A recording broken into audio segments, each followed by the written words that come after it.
예수님은 십자가 구속 사명의 완수와 남아있을 제자들이 당할 고통을 위해서 3번이나 간절히 기도드렸습니다.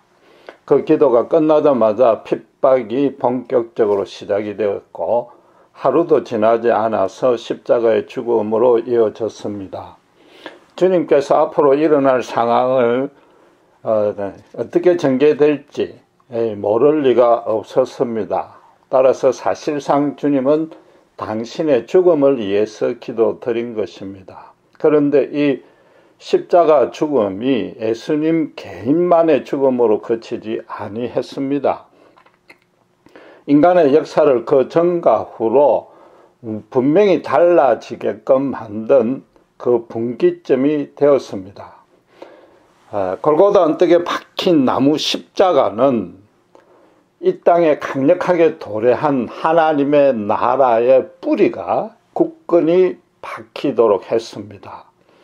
그와 동시에 그때까지 이 땅을 무지함과 완악함과 사악함으로 뒤덮어 씌우고 있었던 사탄의 나라가 그 뿌리채 흔들리는 사건이 된 것입니다. 이제 그 시발이 된 본문의 겟세마네 동산에서의 예수님 체포 사건은 그 내용이 간단합니다. 사실적 묘사로 되어 있기 때문에 언뜻 보면 특별한 의미가 없는 것 같습니다. 베드로가 무력으로 스승을 보호하려고 시도하자 예수님이 막으셨고 예수님은 순순히 그 체포에 응했다는 것이 전부입니다. 그래서 유다처럼 가까운 사람을 배반하지 말라. 또 베드로처럼 지키지도 못할 약속을 함부로 해서는 안 된다. 나아가서 예수님처럼 악을 악으로 갚지 말고 희생적 이타적 삶을 살자라고 이해하고 적용하고 거치는 경우가 많습니다. 그러나 이런 정도라면은 우리 기독교 신앙이 너무 가난하고 부족하지 않습니까? 한건 같은 일요일 오전에 교회에까지 와서 배우지 아니해도 알 수 있는 내용인 것입니다. 예수님의 이름이 들어간 것 빼고는 불신자들도 잘 알고 있는 내용이고 어쩌면 우리보다 더 실천을 잘하는 것일 겁니다. 최근에 한국 영화가 수준이 아주 높아지고 그래서 인기가 많아졌습니다. 장면의 전환이 굉장히 빨라졌습니다. 구체적인 설명을 진부하게 늘어놓지 않습니다. 대신에 암시나 복선을 아주 적절히 배치해 놓고 관객들 스스로 판단케 해서 감동을 배로 주고 있기 때문입니다. 이처럼 소설이나 영화 같은 장르는 열심히 그 행간의 의미를 추적을 하는데 신자들이 유독 성경만은 수박겉핥기식으로 읽고 치웁니다. 그게 영화 볼 때만큼의 어떤 지성과 감성이 모자란 것도 아니요. 심지어 사탄이 해방한 것도 아닙니다. 우리가 믿은 후일지라도 인간 안에 있는 본성은 거룩을 향해서 걸어가려는 우리의 걸음을 너무나도 게으르고 더디게 만드는 것입니다. 그걸 막기 위해서는 예수님의 십자가 진리가 우리 심령에 뿌리 박아서 살아 역동하도록 생명이 살아 있어야만 됩니다. 또 그렇게 하기 위한 것은 유일한 길은 아이러니하게도 성경을 규칙적으로 읽고 깊이 묵상하는 것뿐인 것입니다. 즉 성경을 안 읽어서 메마른 것은 성경을 읽어서 그걸 해결할 수밖에 없다는 거죠. 믿음으로 자꾸만 내 삶을 윤택하려고 하지 말고 성경부터 먼저 온전히 읽어야 된다는 겁니다. 본문의 기사에서도 자칫 놓치기 쉬운 암시와 복선들이 몇 가지 있습니다. 당장에 예수님이 55절에 직접한 대로 주님은 날마다 성전에 앉아서 가르쳤습니다. 그럼 왜 그때 가만히 있다가 지금 이 오밤중에 체포한다고 난리인 것인가? 거기다가 예수님은 유대사에서 시쳇말로 이미 대세가 되었습니다. 고난중한 첫날에 종려가지를 사람들이 종려가지를 흔들고 호산나 찬양하면서 열렬히 환영할 때에 유대나 로마 당국이 예의주시했을 것입니다. 예수님의 얼굴을 몰라서 꼭 유다가 입맞춤에 암호를 짜야 되었는가, 그런 등등의 의심이 생길 수 있는 것입니다. 나사렛에서 한 젊은 랍비가 나타나고 그를 추종하는 무리가 급격히 늘어나자 유대 당국은 긴장하기 시작했고 조사단을 파견했습니다. 구약 성경과 하나님의 영적 원리에 대해서 토론까지 벌였지만은 신학적인 하자를 전혀 그에게서 발견하지 못하고 오히려 거꾸로 잘못만 지적받고 야단맞았습니다. 거기다가 주님은 여러 가지 이적을 베풀었기에 대중들의 인기가 완전히 예수님에게 쏠렸습니다. 그래서 죽이기로 결단한 것입니다.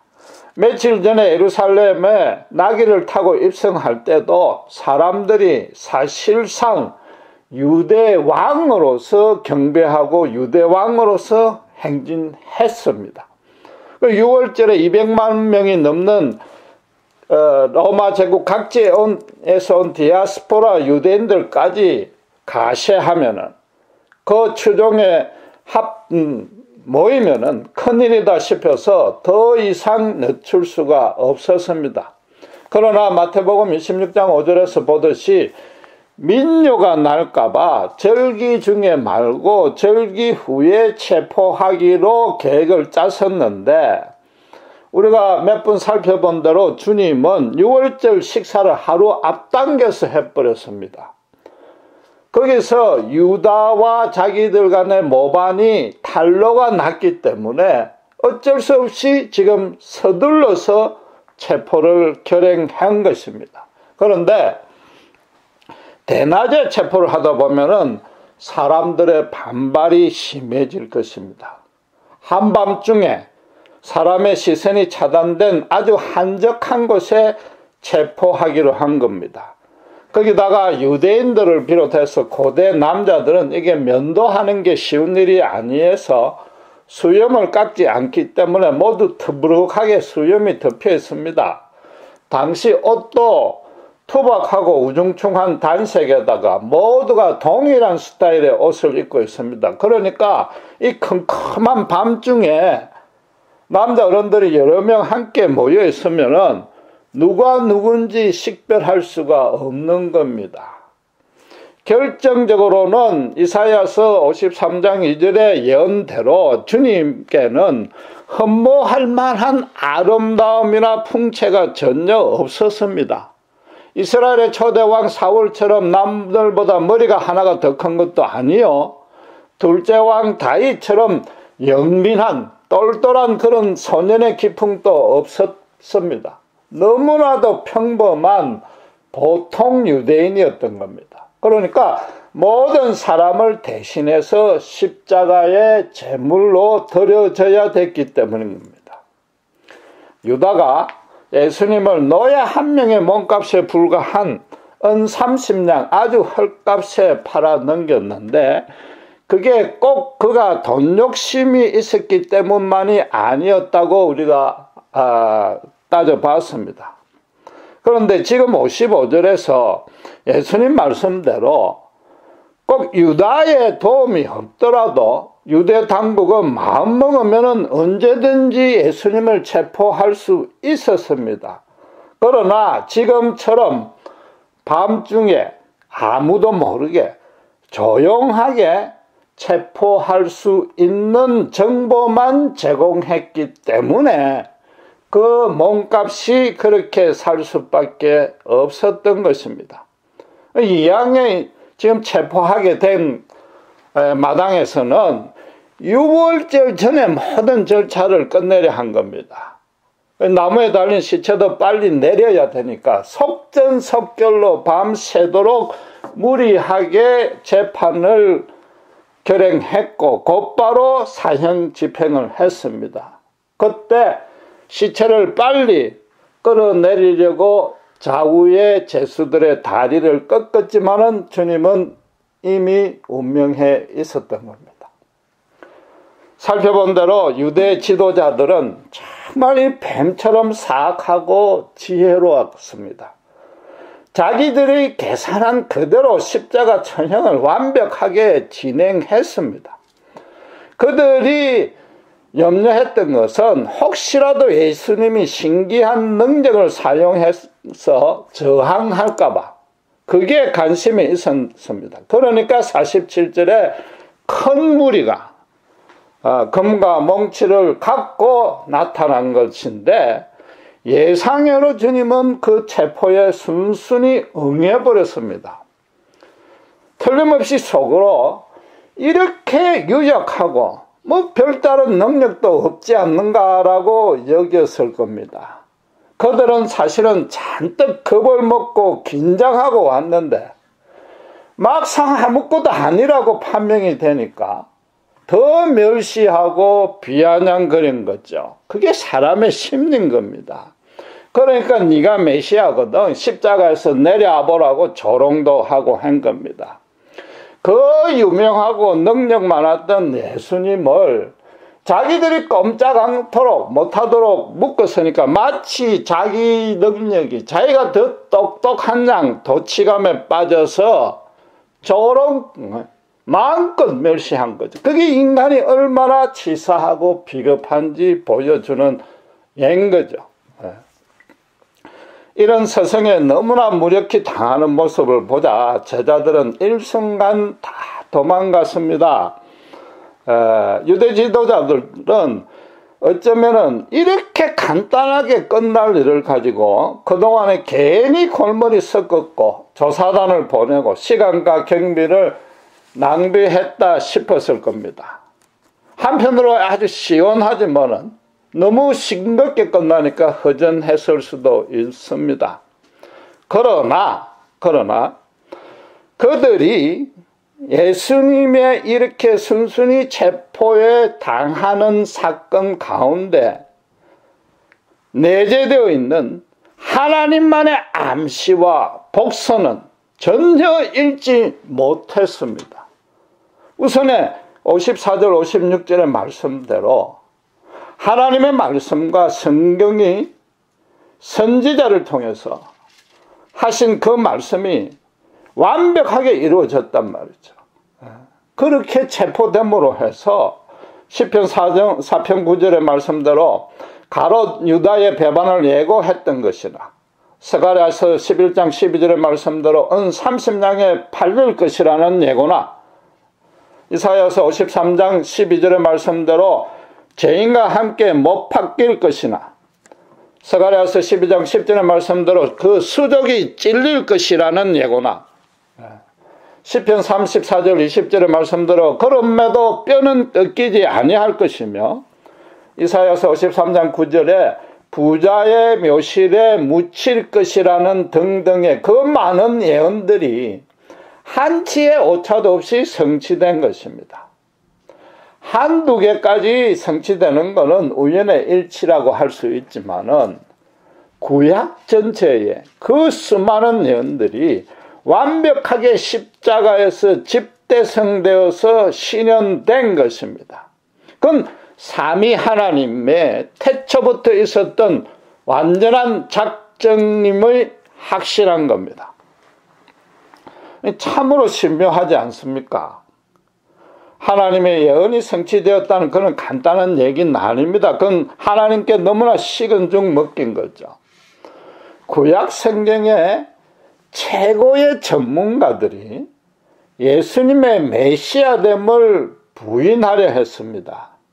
나사렛 이단 운동을 말살하려고 도모를 했습니다. 그런데 거꾸로 어떻게 됐습니까? 예수님의 죽음으로 인해서 메시아가 더 보증이 된 겁니다. 그분이 메시아라는 사실이 완전히 부인할 수 없는 진실로 돼버린 겁니다.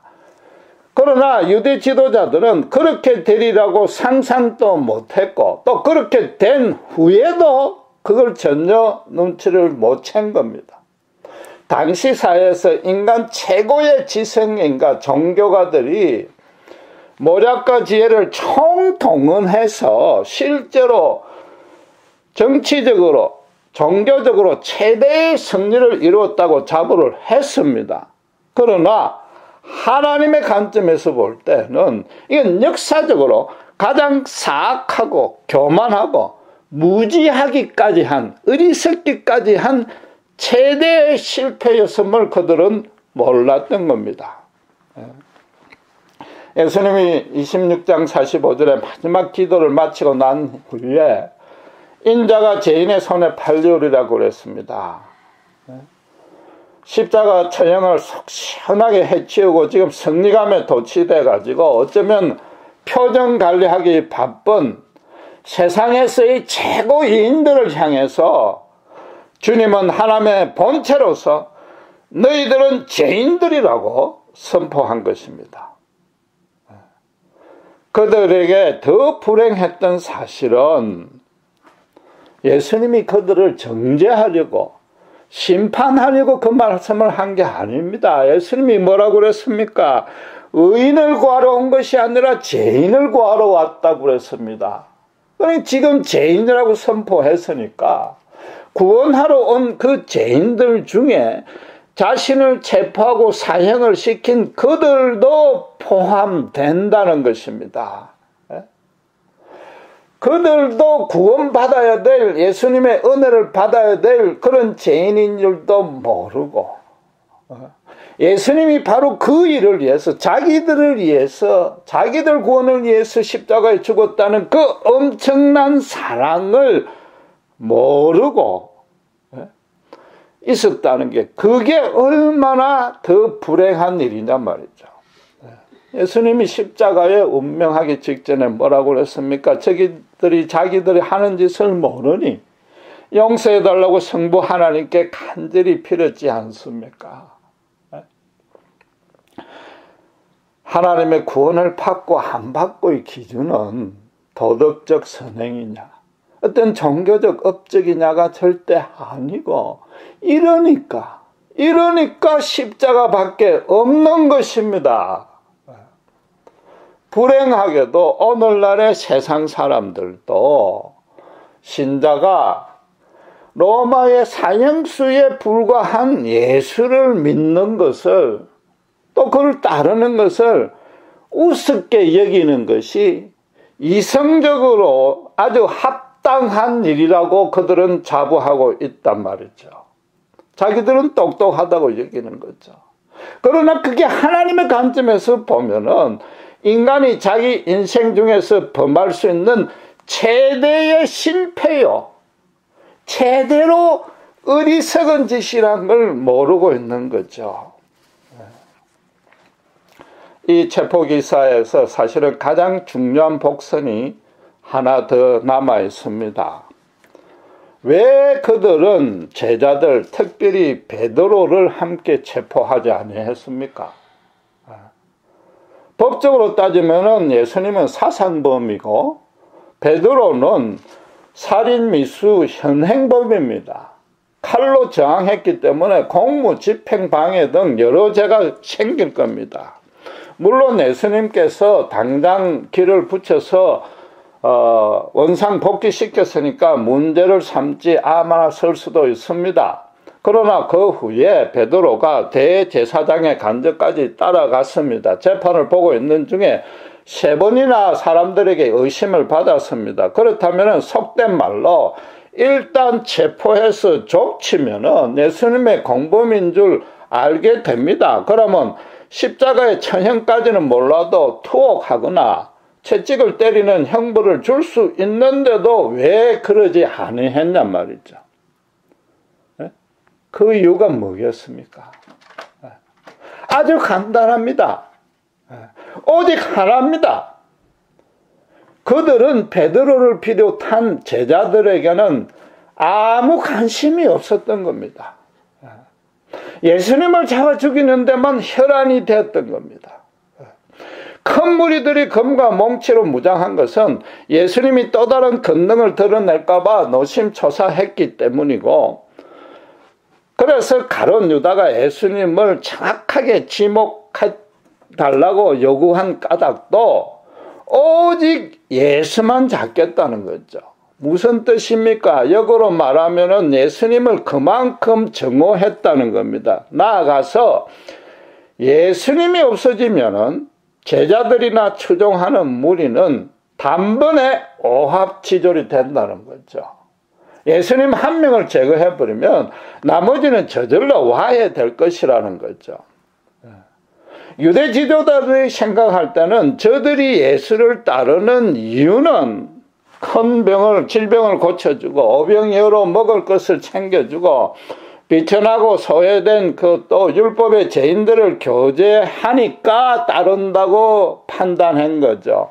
한마디로 말해서 예수님을 믿으면은 뭔가 현실적인 필요가 충족된다고 판단했기에 예수만 없어지면은 그런 현실 충족이 없어지니까 더 이상 염려할 일이 없다고 지레 짐작한 거죠. 거기다가 이 예수 운동에는 아무 경전도 없고 성전도 없으니까 구약 성경 같은 심오하고 경건한 경전도 없고 도덕률이나 종교적인 계명도 없는 한갓 이단 사설에 불과하다는 거죠.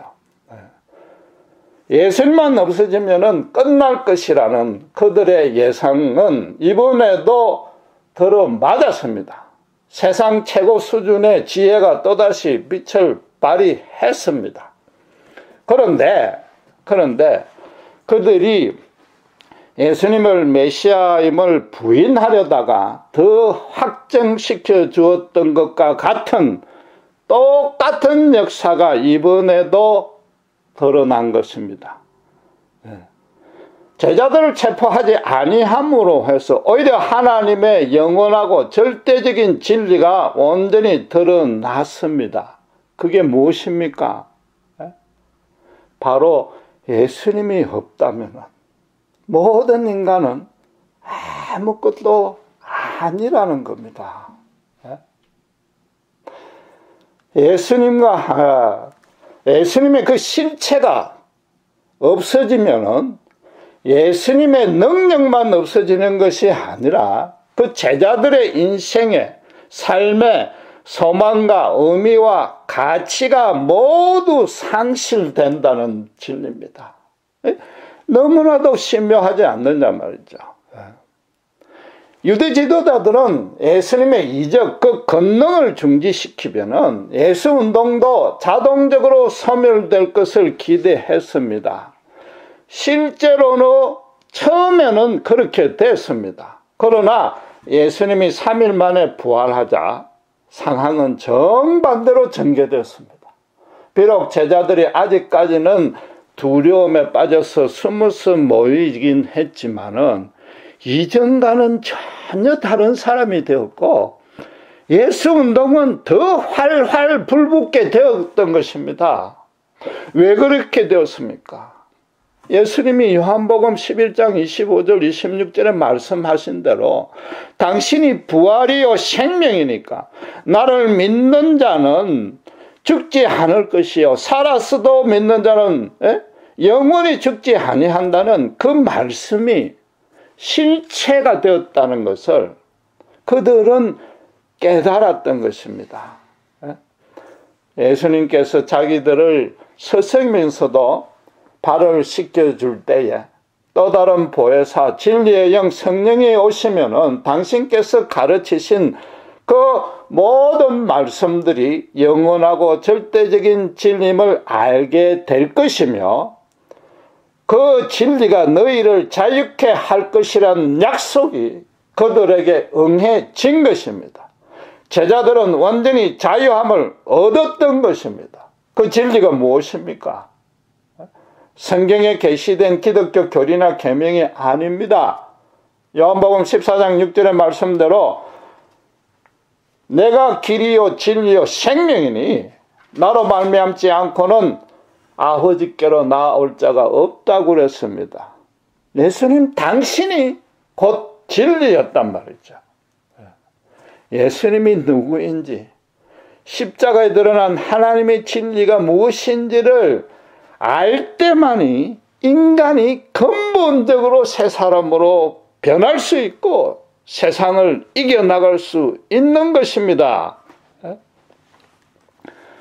지금 유대 지도자들은 예수님만 제거하면은 나머지 제자들은 일일이 상대할 필요도 없다고 호언장담했습니다.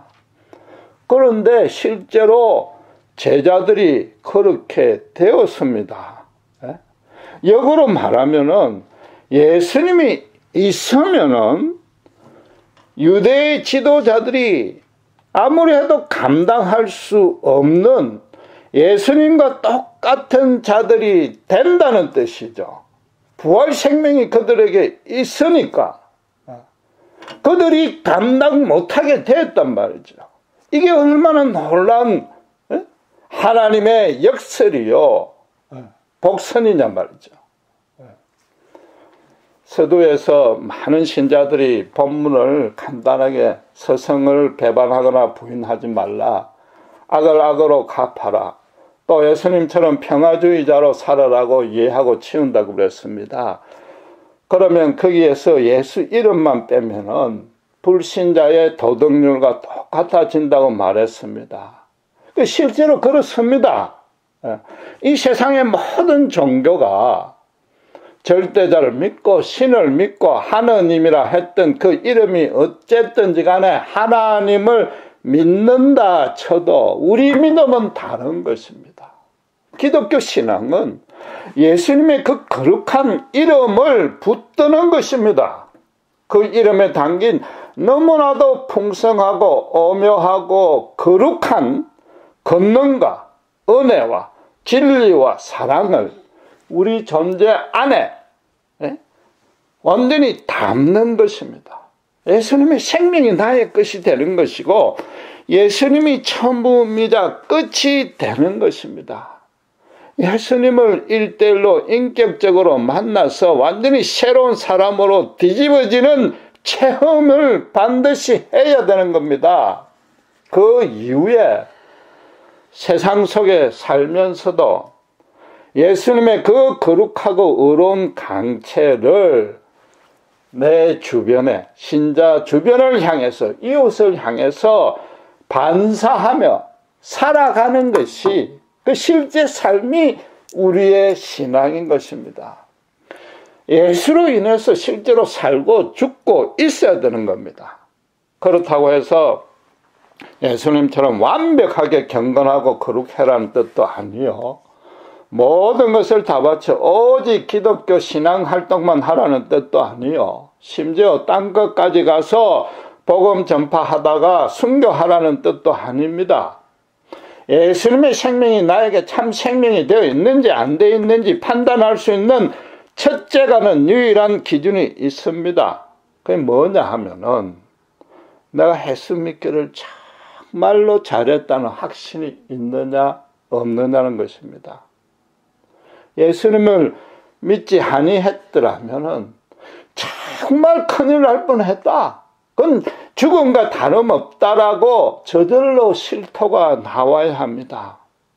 예수님을 알게 되었고 그분을 따르는 것이 내 인생에서 가장 큰 성공이고 이것보다 더 큰 성공이 없다는 고백이 나와야 하는 것입니다. 만약에 그분을 알지 못했더라면 내 인생은 죽을 때까지 허망하고 갈급하다 못해 살아갈 의미와 가치와 소망도 없고 걸어갈 방향도 정하지 못했을 것이라고 철저하게 절감해야 되는 것입니다. 그럼 그 속에 예수의 생명이 있는 것입니다. 예수님께서는 이 땅에 오셔서 주로 어부나 알다시피 세리나 불구자나 창녀나 과부나 죄인들과 교제했습니다. 가난하고 비참하고 소외된 이웃들을 섬기는, 사랑하는 본을 몸소 보여주셨습니다. 그게 불쌍해서 도와준 것으로 그치지 아니합니다. 그들이 죄중에 있는 것이, 죄에 묶여 있는 것이 너무나 안타까이 여겨졌던 것입니다. 단 한 명의 예외 없이 죄인이기에 인간의 어떤 적선이 아니라 하나님만이 하실 수 있는 긍휼로 대했던 것 뿐입니다. 그럼 모든 죄인들 중에 도무지 하나님 앞에 고개를 들 수가 없을 만큼 내 자신이 영적으로 가난하고 비참한 것을 시인하고 예통해야 하기에 오직 하나님의 긍휼만 소원합니다 하는 자들에게 영생의 구원을 주시는 겁니다. 그들에게 그들 존재 안에 예수님 당신의 전부를 부어 넣어 주시고 당신의 생명으로 거듭나게 해 주시는 겁니다. 고린도전서 1장 26절에서 31절에 보면은 고린도 교회를 향해서 바울 사도는 너희의 부르심을 보라고 그랬습니다. 하나님의 부르심을 보라는 거죠. 그게 교인들 상태를 보라는 것이 아니라 교인들 중에서 예수님이 실제로 인격적으로 만나준 자들이 누구인지를 보라는 거죠. 그 가운데는 지혜롭고 능하고 문벌이 좋은 자는 거의 없고 미련하고 약하고 천하고 멸시받는 자들을 택했다고 했습니다. 그 이유는 예수 믿고 따르게 된 게 전적인 하나님의 은혜이기 때문에 자랑하지 말라는 겁니다. 신자들은 거기까지는 잘 아는데 이어지는 설명에 더 중요한 이유가 있으면 간과해버립니다. 그 1장 30절에 뭐라고 되어 있는가 하면은 너희는 하나님께로 나서 예수 그리스도 안에 있다고 그랬습니다. 이미 그 안에 있는데, 그래서 예수는 신자에게 지혜가 되고 의로움이 되고 거룩함이 되고 구속함이 된다고 그러는 거죠. 예수님만을 자기 존재와 삶과 인생의 유일하고도 완전한 주인으로 모시는 자에게는 예수님이 그 신자를 지혜롭게 해주고 의롭게 해주고 거룩하게 바꿔주고 구속해 준단 말이죠. 하나님을 아버지로 부를 수 있는 자녀로 삼아서 하나님의 놀라운 은혜 안에 품어주신다는 겁니다.